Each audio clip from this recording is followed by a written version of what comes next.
Let's go to America now, because we need to take a look at how the media has reached a new low in its blind protection of all things Joe Biden. Now, to be clear, Biden is absolutely losing the plot.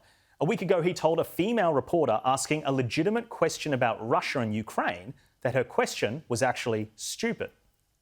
Why are you waiting on Putin to make the first move, sir? What a gentleman. I don't know how stupid her line of questioning is for those Ukrainian soldiers huddled in the trenches on the front line. But Biden's abuse didn't stop there.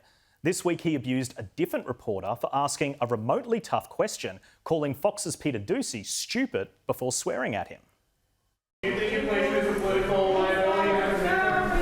That's a great asset. More inflation. What a stupid son of a bitch. Yes, everybody is stupid except for the brilliant, coherent, charming and oh-so-presidential Joe Biden. What a joke. At least his abuse is gender neutral. What a progressive guy. But seriously, what irks me the most about this whole saga is not the way Biden is clearly deteriorating and cracking under pressure. We've known that for a while. It's no surprise. What's irritating and ridiculous beyond all comprehension is the way journalists are refusing to condemn what is clearly unpresidential behaviour. Take CNN, for example. It took less than 24 hours for their editor-at-large, Chris Cillizza, to write this article describing the attack on those reporters as just a moment and performing intellectual gymnastics to specifically claim it was different to when Trump did it. On its face, it's not a big deal, the Biden stenographer writes. Once it was clear he was speaking on a hot mic, Biden quickly called to apologise Doocy. This is just the sort of tempest in the teapot that Washington obsesses over, and the average voter couldn't care less about it. Coming from the network which obsessed over every supposed indiscretion committed by Donald Trump, CNN has profited immensely from creating storm and storm in a team cup during Trump's tenure. The reporter who wrote that article is a hack running positive PR for Biden. But it gets worse. Some reporters are so shameless, so unapologetically biased and intellectually bankrupt that when they have written pieces defending Biden, calling reporters stupid, they forget that they wrote lengthy think pieces attacking Trump for being mean to the media. USA Today's David Jackson wrote a piece defending Biden titled, "Bickering with and insulting the press isn't new. Everyone does it. Nothing to see here. Don't worry about it." Well, rewind to 2017 and this same journalist wrote an article titled, "Trump Again Calls Media Enemy of the People," in which he described Trump as launching a full-throated attack on journalism. Do you see here how standards are being unevenly set? You don't have to be a conservative to see how ideologically possessed these reporters have become and how it influences their work. Do not let them control the narrative. Sophie, what's your take on it? Biden, we know he's deteriorating. We know that he's got a lot of cognitive issues. But the reporters, I mean, surely they're going to have to start telling the truth. Well, as I've said, Jack, on this show before, there is a protection racket in the US media for President Joe Biden.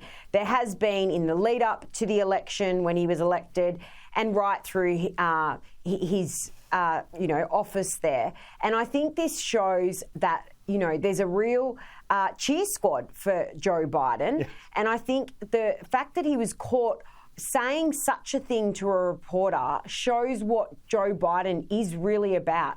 And any fool knows when you're sitting in front of a microphone, those things will be picked up. Whether or not it was deliberate, I don't know. He was a Fox News reporter, so were other reporters going to go into bat for him? Probably not.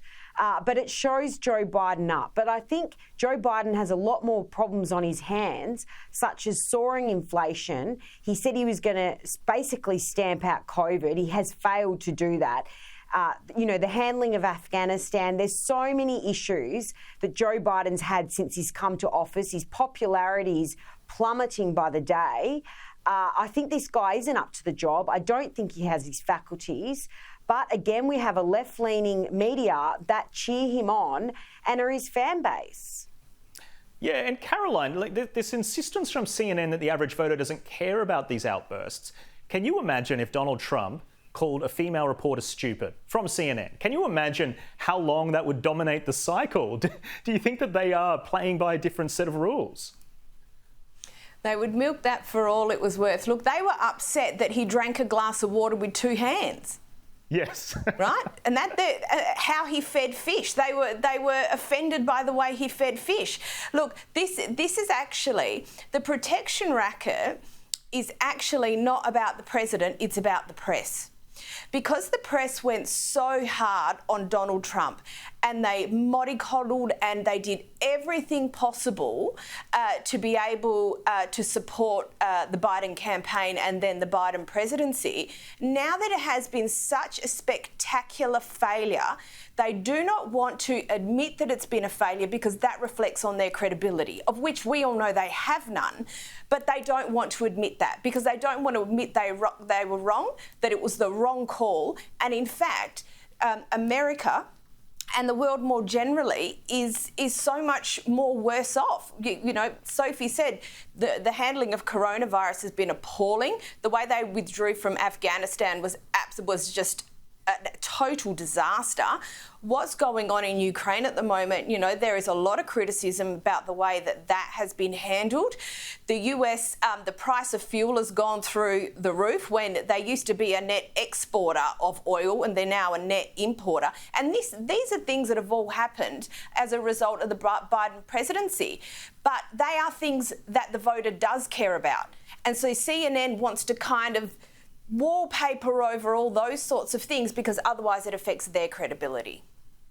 And Sophie, we've got about 30 seconds, so I'll give you the final word. How do you think this is going to play out? There's talk that Kamala Harris, she's polling so low, might be turfed over to the Supreme Court. Do you think Biden's going to run again? And do you think she'll be the vice president if he does? Oh, heaven help us, Jack. I mean, Biden's awful, but I think Kamala Harris is worse. The last thing I want to see her is in his job. So heaven help us what will happen. But Biden is clearly not up to the job. Well said.